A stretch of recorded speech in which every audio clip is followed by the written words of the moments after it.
But if you want to support the channel, there are a few ways of doing it. Hit the like button on each live broadcast or video. This helps the channel grow. Hit the subscribe button and select the all notifications option. Hit the thanks button to buy a super sticker. You can do this on the live chat too. You can also join our Patreon page or buy us a coffee at the link in all of our video descriptions below. We are also looking for sponsors. If you want our latest advertising rates and how you can get involved, then email John at nufcmatters1892@gmail.com. Thanks for watching.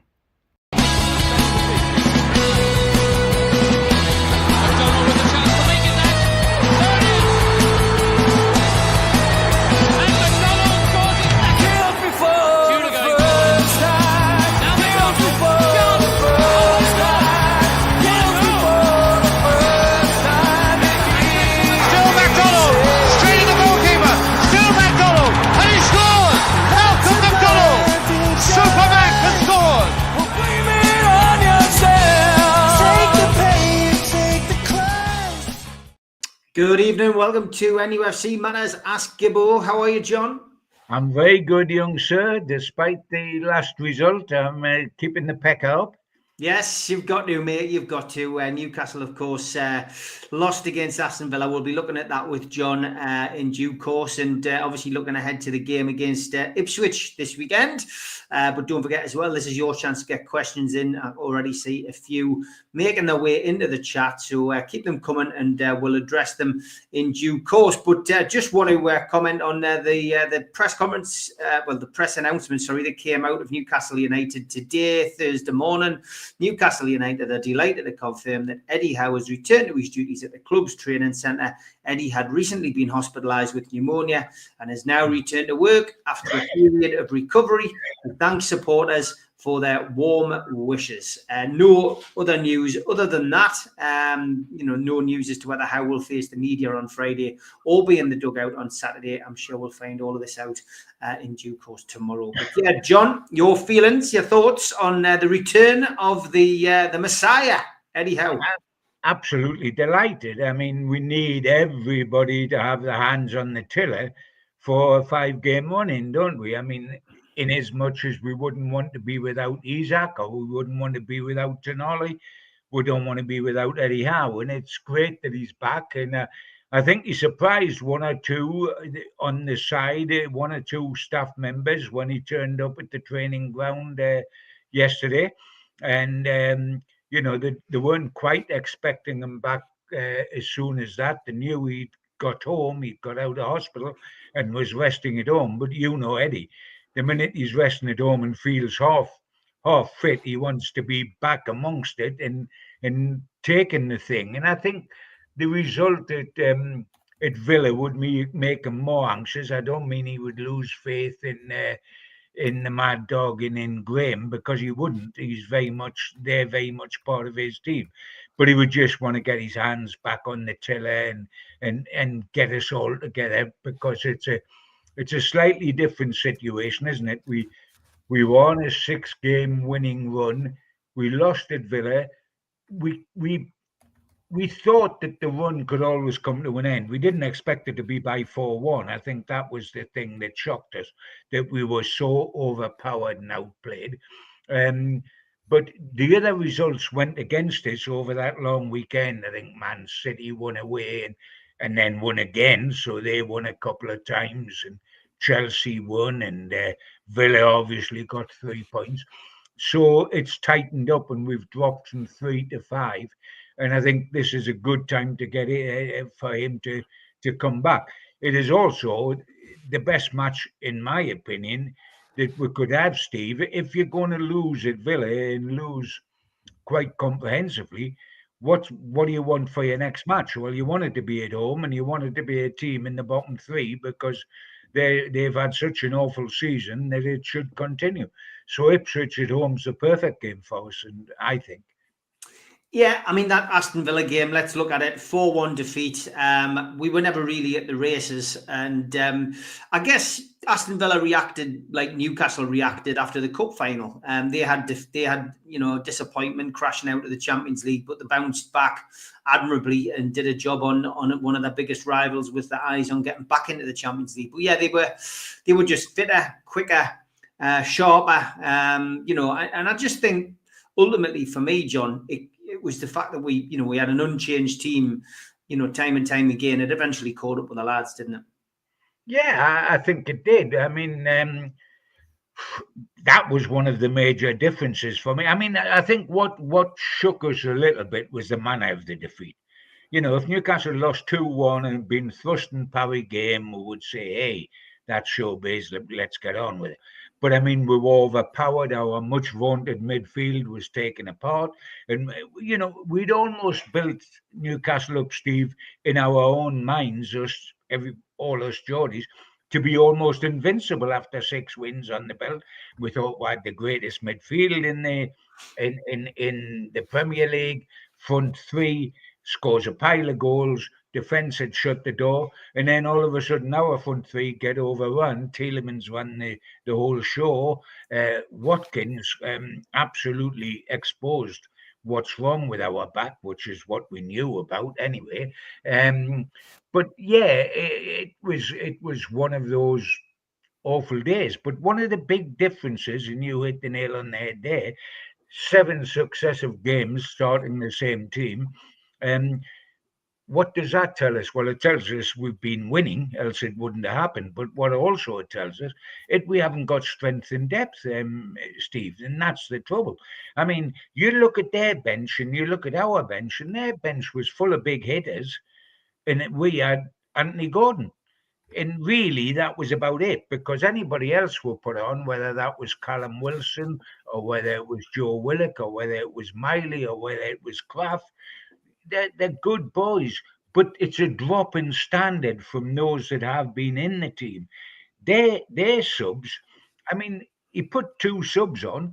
One of them made the 3rd goal and the other one scored the 4th goal. So the 2 goals had come in 2 minutes and really took the game away from us and turned 2-1 to 4-1. They were both subs, and that's the strength of the subs they had compared with the lack of strength that we had. Yeah, we just got caught out by the better team, and that's it, and you put that one to bed. And of course, as you say, we've got Ipswich this weekend, which we've got to look forward to. Okay, we've got quite a few questions coming in now, and let's start with this one. Tom Dixon says, Gibbo, with Newcastle's heavy loss to Villa last week, is it time to start Gordon against Ipswich, or has Barnes done enough recently to keep his place? I honestly think, Tom, that if you're single, you see, for me, first and foremost, if you were going to make any changes this weekend to freshen the team up, what changes could you make? Apart from Gordon coming in, you're going to weaken the side by making changes. It is very, very difficult for Eddie now he's back, and for Jason and for Graham to look and say, what changes will we make? I mean, without dropping standards, the only change you can make is Gordon. But then you tell me who of the front three deserves to be dropped. I mean, the 2 wingers have been getting so many plaudits before the Aston Villa game for their goals scored and their assists. I mean, if you dropped Harvey Barnes after this one game, he would be absolutely crushed, and so he should be. He scored goals after goals after goals by getting a run in the team. And if he was the only one to be dropped this weekend after Aston Villa, he would feel badly done too, wouldn't he? Equally, Murphy, who is well loved by Eddie, if he was dropped, and you're hardly going to, although I feel Isaac hasn't been in the sort of form since the cup final that we've been used to, he's got 25 goals this season. You're not going to drop your 25 goal centre forward so you can play a false 9 and Anthony Gordon. So it's very difficult to bring Gordon into the side for this match. But he's the only guy that you could consider and say, well, the standard of this overall standard of the team hasn't dropped. But it would elsewhere. It's very, very difficult. And you're almost thinking, Steve, that you've got to go with an unchanged team yet again. The difference, of course, is if you do that, they've had a full week's rest, whereas that was our third game in a week when we went to Villa. And, that was the load that killed us. 3 games in a week, starting the same 11 in every game. Aston Villa had 3 games in a week, but they didn't start the same 11 every time. They were able to shuffle that back. So, we've had a week's rest. But what do? You could bring Gordon in, but who else would you voluntarily want to bring in? Do you think a few of the players are starting to show a little bit of, little signs of wear and tear now as well? I mean, there was big concerns over Fabian Schär. Obviously, he came off in that game.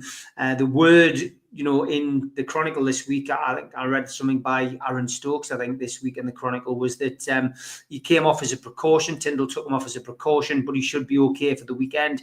Lots of people, lots of fans on social media commenting on Alexander Isak, saying that, he looks as if he's going through the motions a little bit in the last couple of games. But I just think the fact it's the same team, week in, week out, and footballers these days, as daft as it sounds, they're so much fitter. They've got the world at their feet. They've got so many resources to use, but they just don't seem to be able to play the same amount of games that we could back in the 80s. I know, it's incredible, isn't it? Considering the ball's lighter, the pitches are perfect, and there were mud heaps in those days.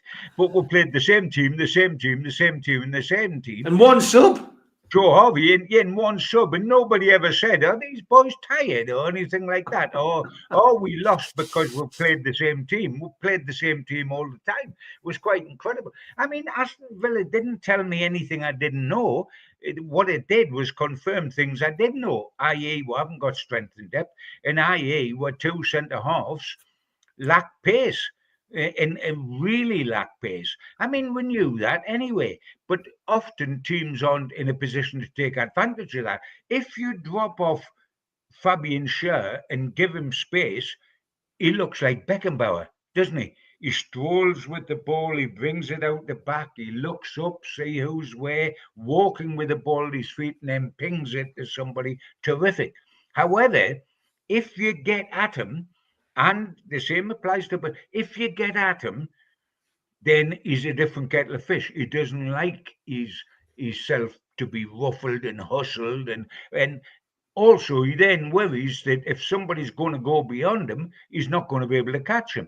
And to be truthful, I mean, when Ollie Watkins was absolutely perfect for Villa for our game instead of Rashford. Take Rashford out, put him in, and then they put Rashford back in.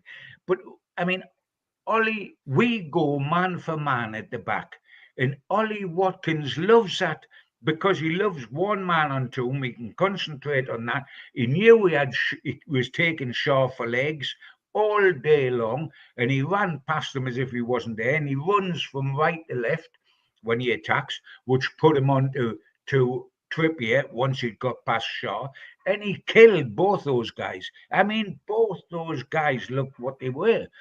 They looked shorter pace, and they looked the wrong side of 30. And 3 of our back 4 that played at Villa are on the wrong side of 30. There was only Livramento it isn't. Now, next season, we'll have Livramento and Hall as we're 2 fullbacks again, so that's fine.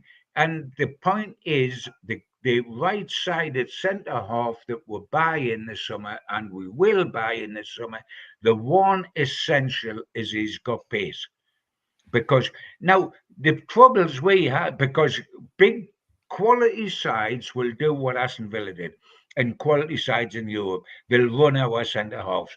Now, normally, the only other side I've seen do that this season, Steve, and that is get right in the faces of our 2 centre halves and absolutely hassle them into problems and take them for pace, was Bournemouth.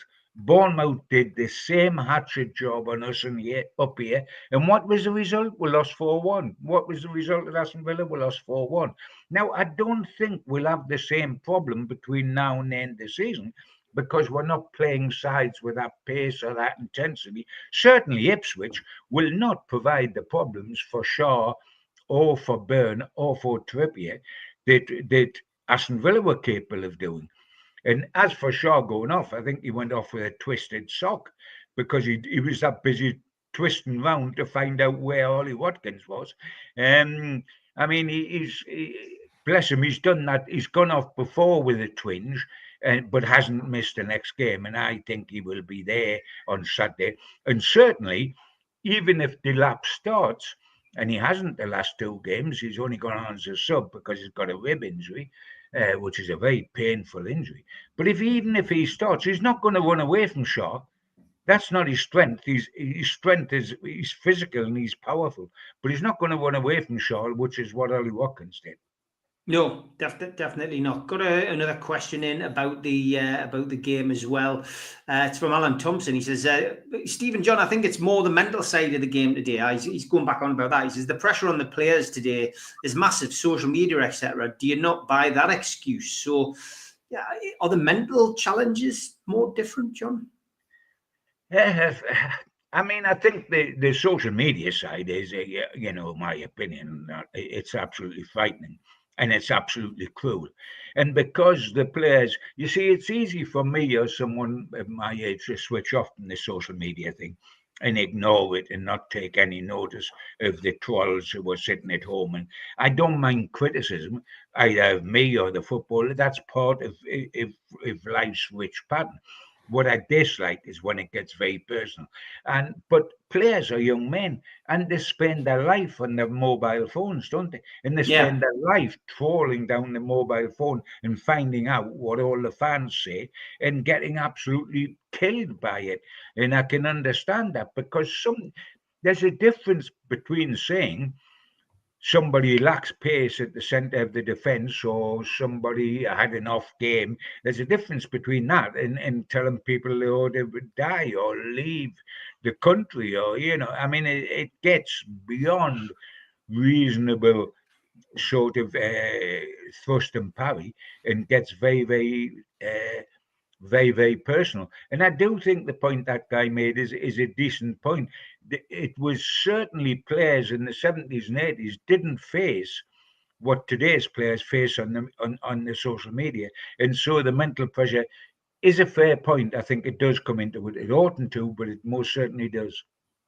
Yeah, no, it definitely does. Okay, let's move on. Other questions. Alan again says, John, did it not show our lack of buying and selling our fringe players? Our squad depth's very poor, or does it also show the miracle that Eddie Howe has done with the squad? It actually shows both. First and foremost, our last three windows in the transfer windows, we've done nothing because of financial fair play. We were brilliant early on when we got people in because everybody virtually hit the jackpot and we were brilliant. And that was smashing, but we then played all our cards and we had to sit tight. Villa were more gamblers. They sold some of their big name players for 17, 80 million.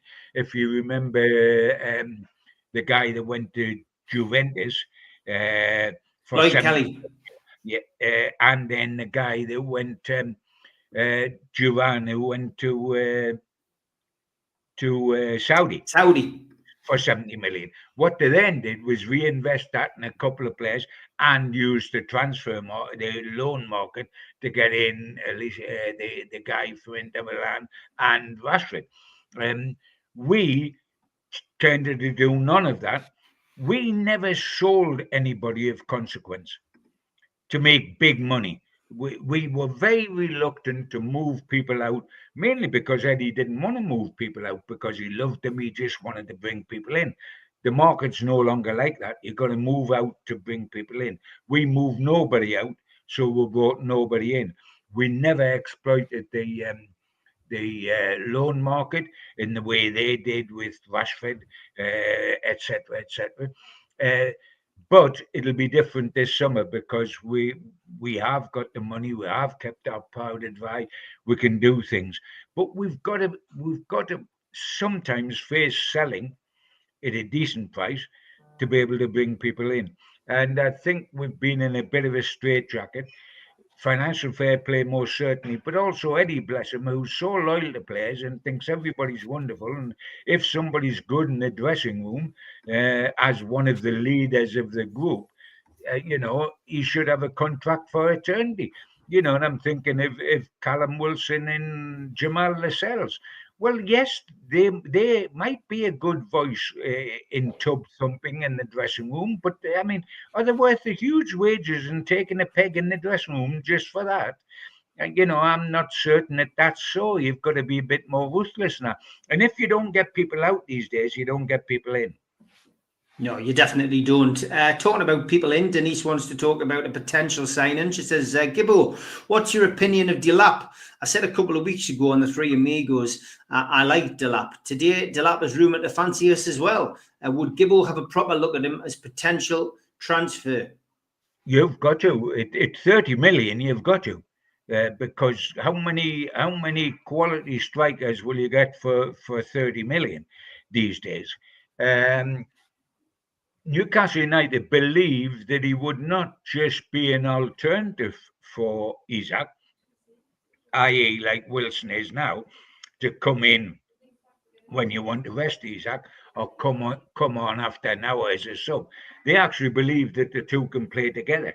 And Isaac, we've seen him play on the left side of the field as well as at centre forward. They believe the two of them can play together. The guy is not going to run away from any centre halves because he's not blisteringly quick. He's not slow, but he's not blisteringly quick.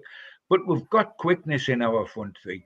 He is a physical presence. He battles for the ball, and he is really annoys centre halves with his physical presence. He can score goals.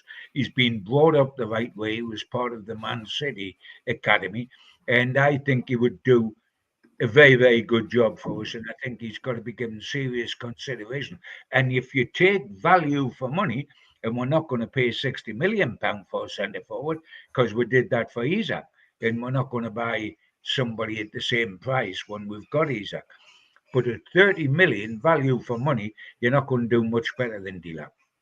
No, definitely not. Ian Toon Trader, good to see you in the chat. He says, Gibbo, do you think that Eddie maybe is rushing back? Maybe he's coming back too soon. Well, only he would know that, and only his doctors will know that.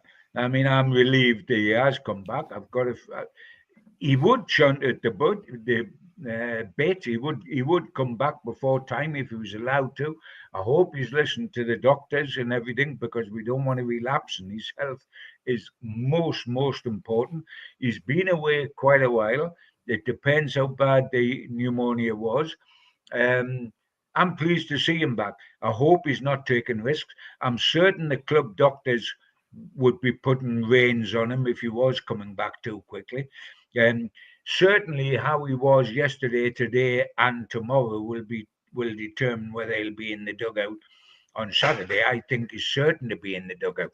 It's not an away game. He doesn't have to get on a plane, go to the other end of the country like the next match, which is at Brighton, etc., etc. He can be at home with his family and just report to the ground on Saturday.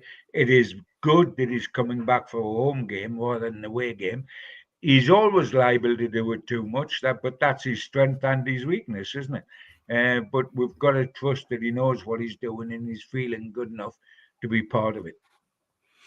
Okay, lots of comments coming in. Keep your questions coming in as well. Mark Byers wants to change sports just briefly, Gibbo, because he knows we're both boxing fans. He says, away from football, what are your thoughts, both your thoughts and predictions for the Eubank versus Ben Circus on Saturday? Well, Gibbo, this is one of those fights that's took so long to organise through different ups and downs, different bans and things like that to overcome. People stepping up weights and stepping down weights, but we finally got there.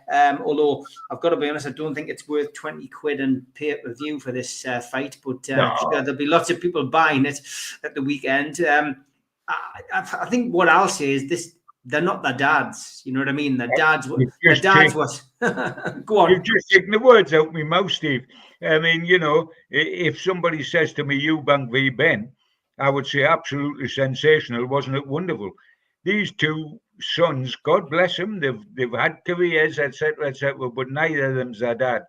And really, I would ask you, if this, but for their surnames, if you could get the exact same young fighters fighting, but they didn't have those two surnames, you wouldn't be able to sell the fight, would you?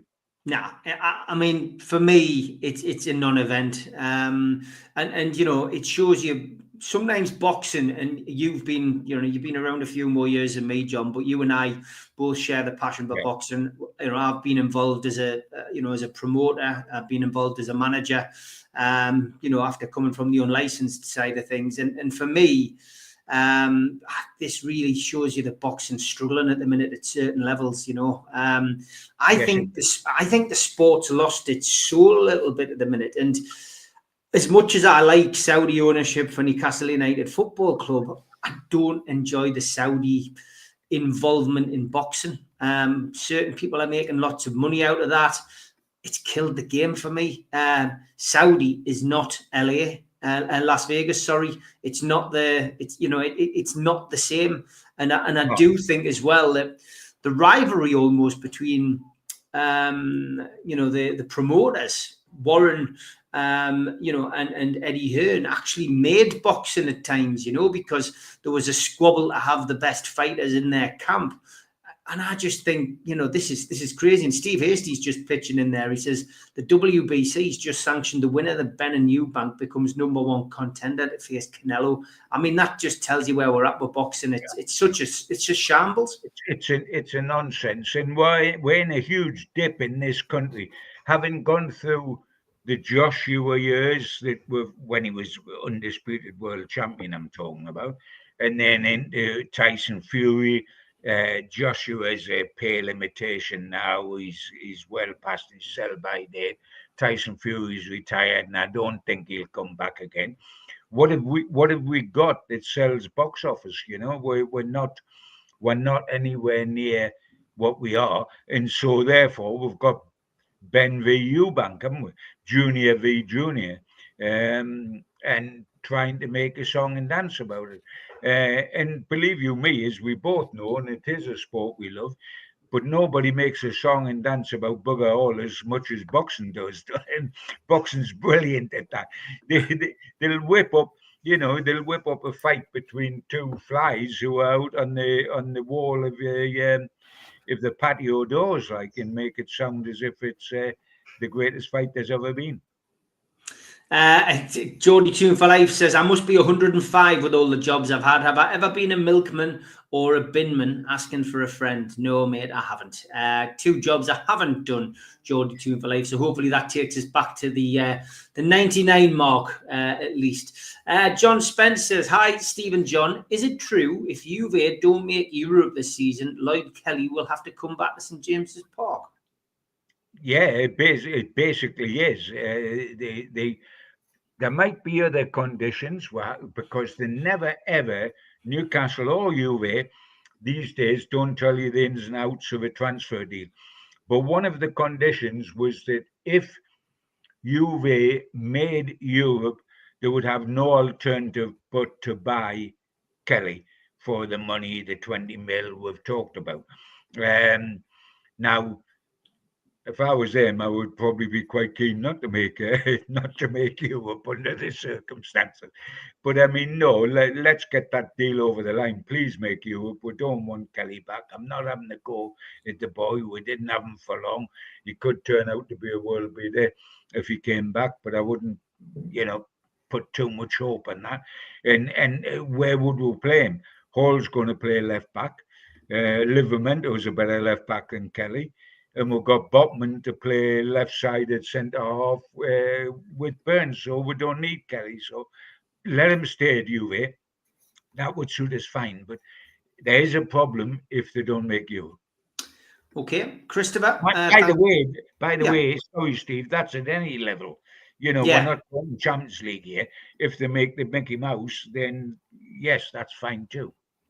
Yeah, no, I would agree with you, John, on that score. Okay, Christopher has a question. He says, John, I understand that in the Champions League, you need 4 club-trained homegrown players. Who do you think that will be? At the moment, we've got Miley, Sean, Gillespie and Neve.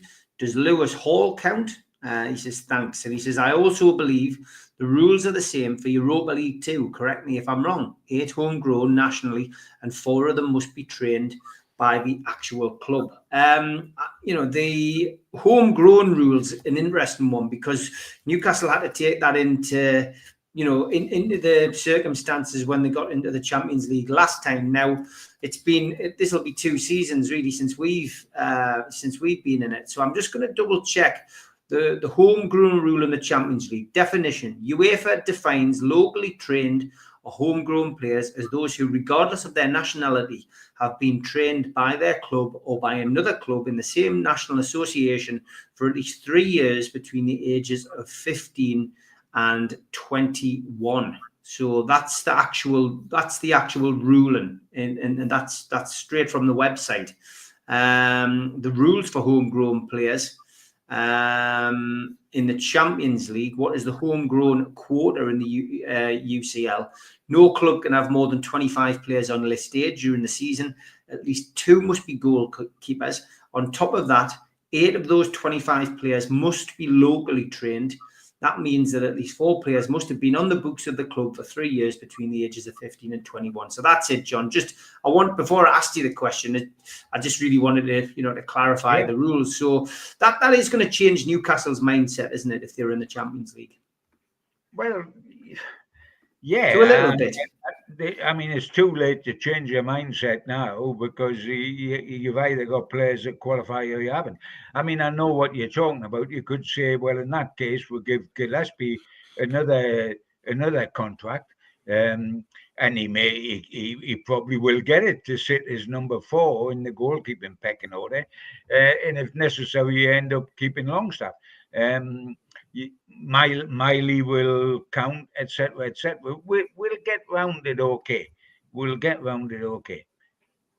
Yeah. Okay. A question from Ian Brownlee. He says, what does Gibbo think of Newcastle giving Lascelles a new deal? I find it strange, as we need another quality centre-back to partner Botman, plus we've got Shaw and Burns. Shaw's got a new deal as well. Has Lascelles been given a new contract? What happened, Steve, is that without making any announcement whatsoever, earlier this season, that triggered when he was injured and he was out, they triggered an extra 12 months that was there, that was already in his contract, but they could have not triggered it. They did trigger it. It sounds, he's been such a good servant, and it sounds awful, but I get the situation. It's a tough old world, this professional football. And there's no room for Mr. Nice Guys, or too many Mr. Nice Guys. And I'm talking about Eddie Howe, etc., etc. We have reached the stage. If we are to progress, we've got to say to people like Callum Wilson and Jamal Lascelles, you have been absolutely brilliant. You helped us when we were in the clots. You did this for us, that for us, that for us, and that for us. But the time's come. The time always comes. They shouldn't have a future at Newcastle, bless them, because they're past their sell-by date. I don't know on the field what Lascelles and Callum Wilson's going to give Newcastle United. And if I'm told once more that they're great in the dressing room, I'll go and bite my teddy bear. I could be great in the dressing room if you want somebody to thump the old drum. I want a bit more in my squad than that. And I'm not certain, and I have utmost respect for both of the people who have given us an example there for what they've done for my club. I am eternally grateful. It will go out with a huge round of applause. But I'll ask you one question. What will Lascelles and Callum Wilson produce for Newcastle United next season when they're in Europe? Yeah, that's a good question with no answer. To be perfectly honest, John. This is the situation we find ourselves in. Unfortunately, Denise, again, keeping on transfers, says, I hear Trafford deal is more likely to happen. Gibbo, do you know anything on this, please? Of course, Burnley and Leeds both up, mate. Denise has got a terrific point, and from what I'm told, he is almost a knocking bet to be coming here. We have persisted with him. That's impressed him and his handlers. We believe in him. He has made the England squad more than once of recent times. He's kept a record number of clean sheets, I think, in the Championship. I believe there's a very, very, very good chance that he will be at Newcastle in the summer, without a shadow of a doubt. Okay. Even if they do bring Trafford in, do you think they'll keep a hold of Nick Pope as well, Gibbo? If he doesn't suddenly spit the dummy out because he's got a genuine challenge, which he hasn't got at the moment, if he doesn't spit the dummy out over that, yes. What's going to be intriguing is who goes, mate, because Dubrovka would have to go. Dubrovka would have to go if we get Trafford and Pope. And as for Ruddy and Gillespie, well, one of them can sit as fourth choice. But who would be third choice? Would we? I mean, we've forgotten the forgotten man, the Greek international goalkeeper. Yeah, he's got to go as well, hasn't he? Vlachimiros, yes. If you say so, yes. Not seen the light of day. Okay, let's get into Denise is firing them at you thick and fast here. She says, so on the Wilson topic, would Gibbo take Vardy? Free transfer, yes. Wages, but Premier League proven. Yes, aging, but as a squad player, decent shot, some pace remaining. Still get a centre forward with Isaac, but as backup. Great question, Denise. And funny enough, after I heard about Vardy today, that passed my mind. Would he be any good for us? I think he would look for more involvement than perhaps we were given. But he's 38, for goodness sake. The one question I can't answer is, if I was given only two options for next season as a backup, will it be Wilson or will it be Vardy? I would take Vardy ahead of Wilson because at least he's fit. But to be truthful, I wouldn't take either. I would take Delap. I'll chuck another one into the mix because we've been linked with him for the last two transfer windows. Calvert-Lewin? No. No. All we're going to do there, he's not a great goal scorer, and all we're going to do there is inherit another potential Callum Wilson. Yeah. I.e. injury prone. All right, lots of people saying that Delap is the answer. So we'll have to see whether Delap is the kind of if that's the kind of person on our particular list. Tim Kern says, Gibbo, can you see us buying an Asian player with the Far East tour coming up, especially that lad from Celtic that we've been linked with? No, there's a thought, Tim. I've never thought of that. If that train of thought. Why not? I mean, if they're good enough, essentially, yes. But please, let us buy players that we actually think are top of the range. Let us not buy players because they'll open up a market in the Far East or something of that nature. I mean, I know what buying a player from the Far East does. When the Japanese boys were coming into Premier League, and when with Song and everybody else that come in from Korea, etc., etc., the interest over there becomes phenomenal, and it opens up a market where you sell 1 million shirts, etc., etc. But you know what? Call me old-fashioned, but I want to sign players who I actually think will be great for Newcastle, not because they'll open up a market in the Far East. I mean, that's the only reason Ashley bought Newcastle United, because he thought he could stockpile shirts way out yonder and sell them. Well, I want to do a little bit more than that. I would like to sign players who are actually quality, not regardless of their passport, and will do a job for Newcastle.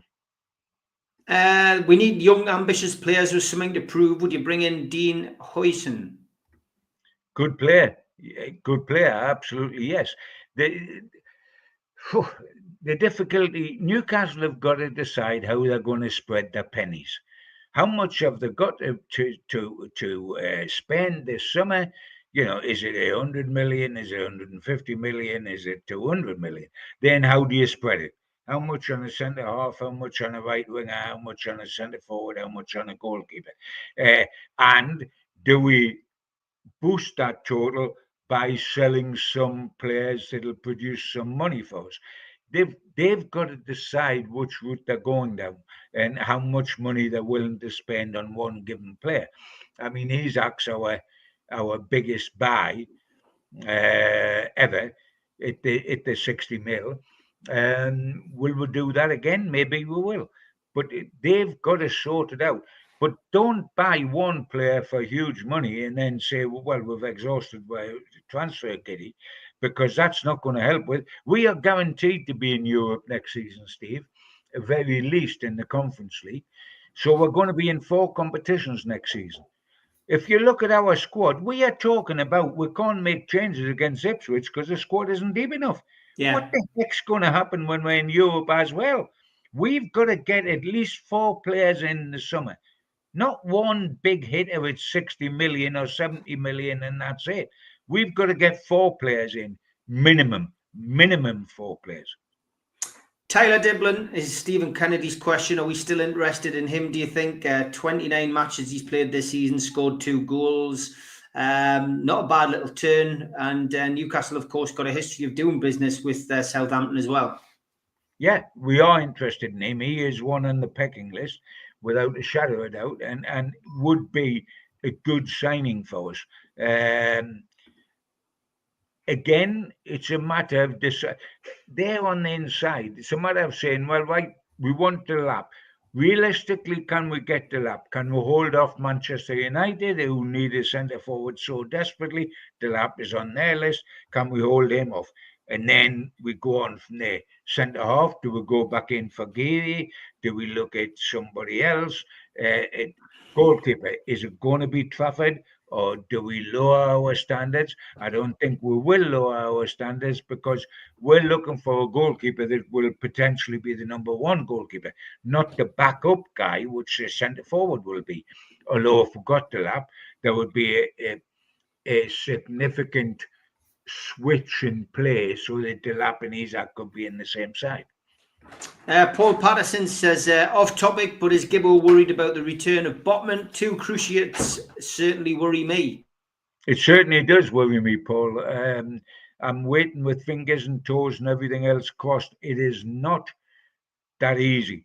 Botman deserves huge good luck.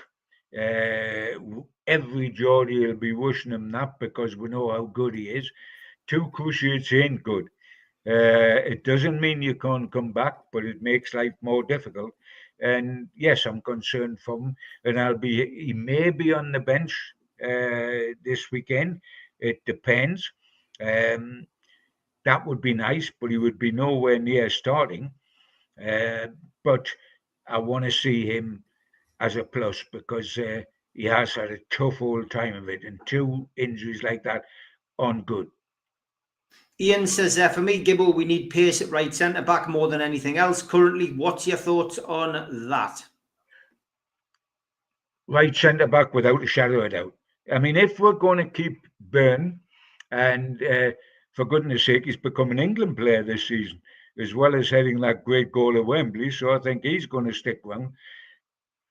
Long term, if we are going to be this side we wish to be, if we are going to compete in the Champions League next season, as well as Aston Villa did this season when they reached the quarterfinals, and still be able to win a domestic cup, etc., then we have got to get some pace into the heart of our defence. Because when we play quality sides, that's where we will be exposed, as Villa exposed us and as Bournemouth exposed us up here. We've got to get pace in there. That doesn't mean there isn't a place for Shaw to be around, to be a fill-in, to put in on certain games where pace against us isn't a problem, and his ability on the ball comes out, etc., etc. You need him. But there's games like Villa where you need anything but that, and we've got to get pace in there. We'll get pace in the back 4 with Livramento and Hall. We can stand 1 man of limited pace, which would be Byrne. We can't stand 2. Denise is saying, into the mix now, what about Kuna? Seems to be getting a lot of attention, the Wolves player. Manchester United seems to be the favoured option. I do laugh at some of the suggestions I've seen in the papers over the last few days. Kuna for Manchester United, Osimhen for Manchester United, Chelsea trying to sign a whole host of players, Aston Villa supposedly interested in bringing in Kevin De Bruyne. None of them thinking about the financial fair play situation, which Newcastle seem, scared of, John. to be honest. Obsessed by. Kuna, if several thoughts on that. If you just look at him on the ball, he's sensational. If you look at his passing range, if you look at his ability, his God-given ability, sensational. But if you look at him to track back, forget it.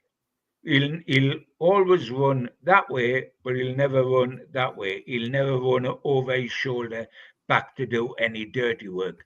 And the problem is for me as well, and I know how much Eddie rates him, his ability on the ball. The problem is for me as well, is his temperament is not good. His temperament is not good. He's a walking red card. He'll spit the dummy out if it's not going his way. Do we want that sort of player? We've never encouraged that sort of player. Or does Eddie think he can control that if it was under his ability? His ability is unsurpassed and is not up for question. His defensive work is very much up for question, and his temperament is hugely up for question. Yes, Blue Room Boy trying to catch us out with one of those names, John. I'll read it out because it does deserve reading out. It was a new one. Certain YouTube channels do get caught out by these things. He says, thoughts on Urinator, a young Belgian lad. Not bad, is it? Not bad. Anyway, Andrew makes a great suggestion, John. He says, I've heard that Chris Wood is canny. Let's go and get him, he says. You don't want to hear everything you believe. You don't want to believe everything you hear. So yeah, got that the wrong way around. This Chris Wood often does. And I know he scored the other day, and God bless him. I thank him for what he did for us. And he's had a wonderful season, and nobody deserves a better than him. But let's see if he scores 18, 19, 20 goals next season. I mean, I've talked about needing an injection of pace in the back. Yeah. He would hardly produce an injection of pace in the front, would he? No. I mean, you know, I've seen the swing bridge turns quicker than him, and it doesn't turn at all anymore. Stephen John, would you take a punt on Mateta from Palace? I would, he says. I mean, there's so many good forward players in the Premier League at clubs in and around us. You know, Brentford, of course, we know Wissa and Mbuma, stand out there at Brentford. Mateta, Eze at Crystal Palace. Looks a great player. Alanga, and there's a young Anderson lad in midfield I would quite fancy at Forest as well. Oh, who's that again? Yeah, there's a lot. And it's great fun, isn't it? But I sort of stay calm on it. It's great fun, discussing who would you like Newcastle. And then we go and say all these great players as if we could get them automatically, as if money doesn't come into it and fair play doesn't come into it. And everybody would be dying to come here and not dying to go to Liverpool or Arsenal or whoever. It's a lot of fun. Let's wait and see what happens. But whoops, what about bringing Mitrovic back? Now, there we go. Another nutter. Oh, he is a fruitcake. I mean, he is an absolute fruitcake. No, he's a slate short of a full roof. I won't bother with that, no. No, spent a lot of time sitting on the sidelines through his own stupidity. I get where you're coming from, Steve, but I think Delap has to be, especially with 30 million release clause, has to be the one that Newcastle focus on. There'll be plenty suitors, but let's face it, not everybody's going to want to go to Man United and Spurs and Chelsea just because the newspapers say that's where they want to go. Doesn't mean that's where they want to go at the end of the day. I mean, quite frankly, if I was a neutral player, if I wasn't a Geordie, if I geographically was neutral and I could go to Chelsea this summer, or I could go to Spurs this summer, or I could go to Newcastle United this summer, or I could go to Manchester United this summer, I'd come to Newcastle. Yeah. We've got a better future than those three clubs have. A lot of clubs as well will not want to deal with Newcastle. We've seen it. And if they do deal with Newcastle, they'll want to pull their pants down. So Newcastle will probably shop abroad, I would have said. And I think finding those players abroad is the key for success. Mitchell's done a lot of his good business abroad, so we will have to wait and see. Okay, let's look ahead to the match of the weekend. Newcastle United take on Ipswich Town. This is Newcastle United's final Saturday 3 o'clock kickoff of the season. And Ipswich come into St James's Park. Well, their relegation will be confirmed from the Premier League if they fail to win. Results elsewhere could end their top flight stay regardless of the outcome at St James's Park. Newcastle come into the game 5th in the table after victories for Nottingham Forest and Manchester City that John referred to earlier. 3 points against Ipswich on Saturday would restore our 3rd place. Forest, City and Aston Villa are all playing in the FA Cup semi-finals this weekend. Early team news, Lewis Hall and Jamal Lascelles remain out, but there is optimism, again, that John mentioned, that Sven Botman could return in some shape or form. Fabian Schär is in early doubt following his withdrawal during the loss at Villa, although murmurings coming out of St James's Park this week suggested it was a precaution and Fabian Schär should be okay to play this weekend.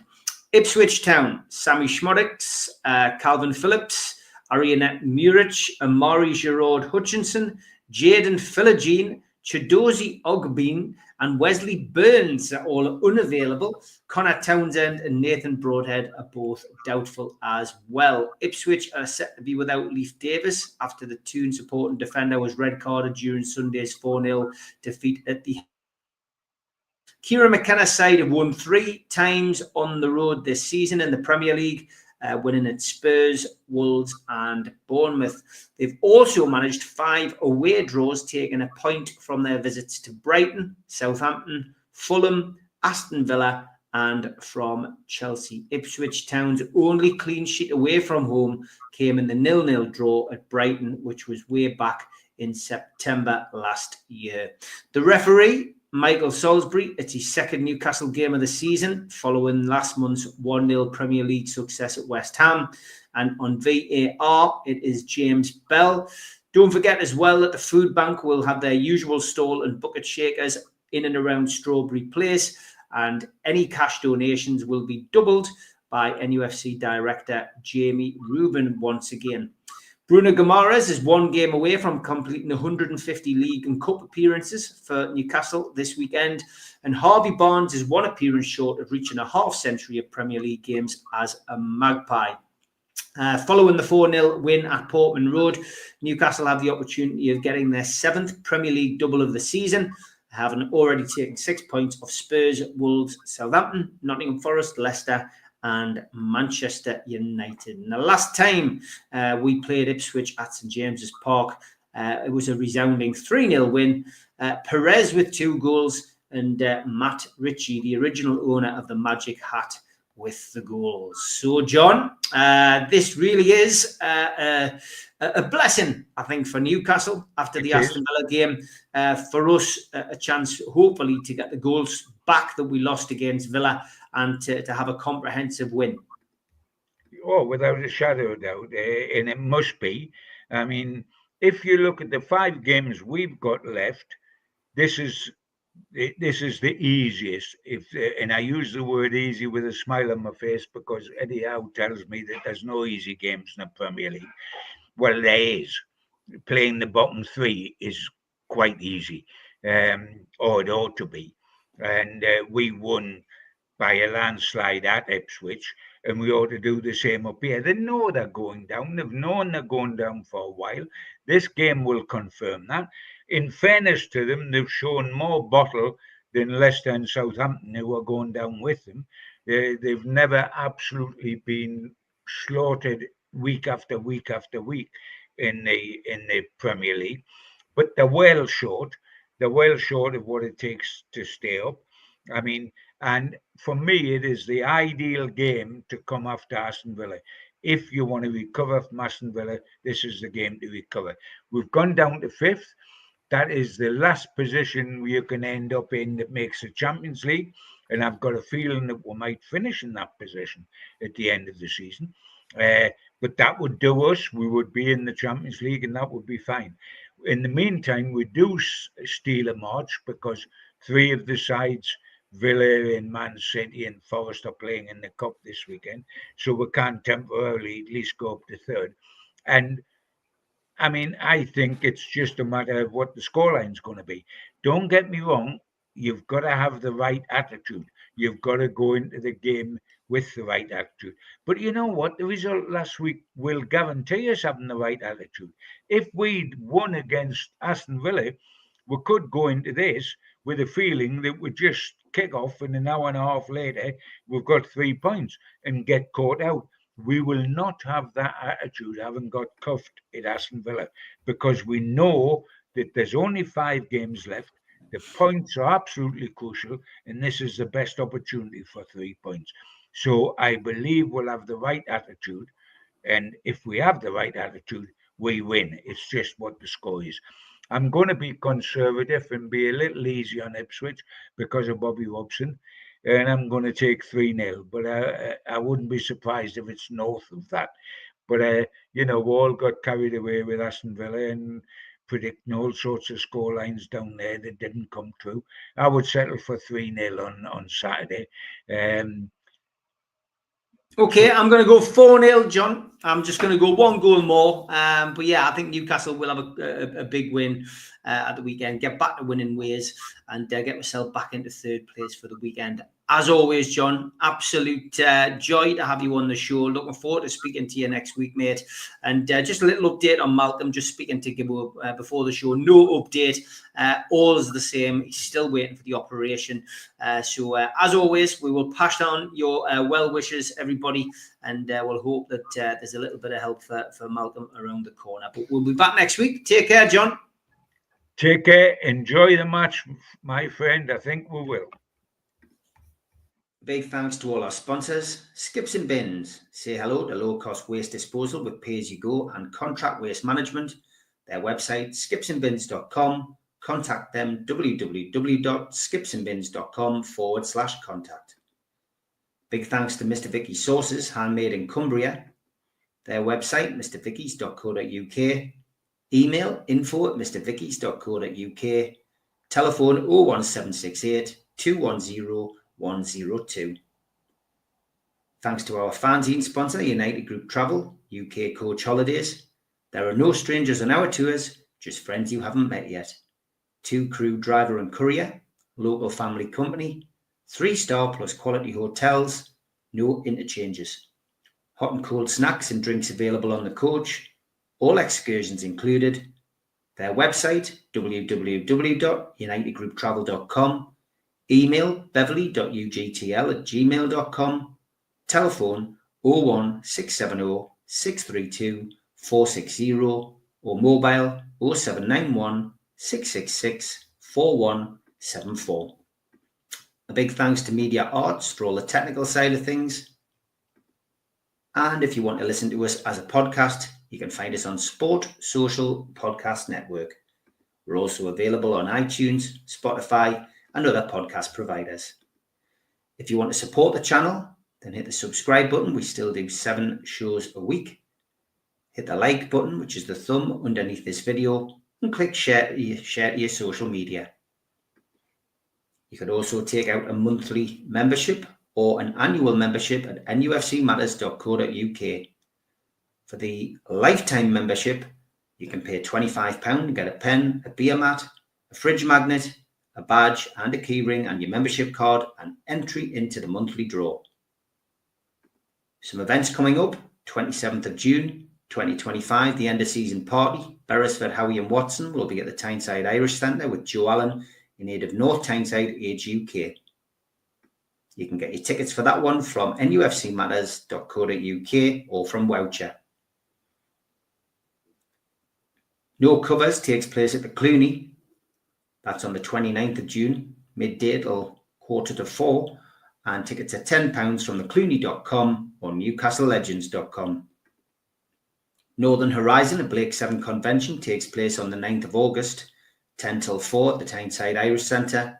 Come and be some of the cast and crew in aid of Age UK North Tyneside Dementia. Tickets from nufcmatterspodcast.co.uk. An evening with Peter Beardsley and Chris Waddle takes place on Friday the 23rd of January 2026 at the Tyne Theatre and Opera House. You can get tickets from the box office 0844 2491 1000 or from Tyne Theatre and Opera House And Bad Manners are back in the Northeast at the O2 City Hall, Friday the 30th of January 2026. Tickets from ticketmaster.co.uk. And we have copies of The Entertainer's book signed by Les Ferdinand available from nufcmatterspodcast.co.uk.